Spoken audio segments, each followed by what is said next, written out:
Hey guys, how's it going? How to create disabled voter assistance.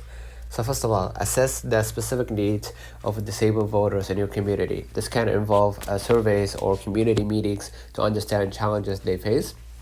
Train volunteers on how to assist disabled voters respectfully and effectively, including understanding disability equities or disability etiquette and laws like the ADA.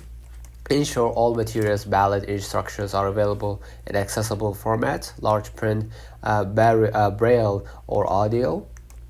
And create a dedicated hotline or online resource where disabled voters can ask questions and get help with the voting process. Partner with local organizations to offer transportation options for disabled voters to find to and from polling places. Sorry for that. Verify that polling places meet accessibility standards. If not, advocate for changes or provide alternatives like curbside voting.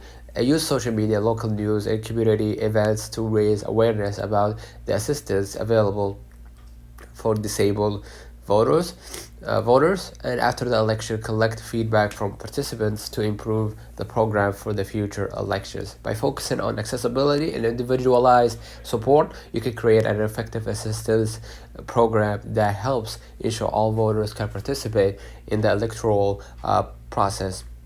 So let's know in the comments of this video. Hope you don't forget to like and subscribe, and thank you for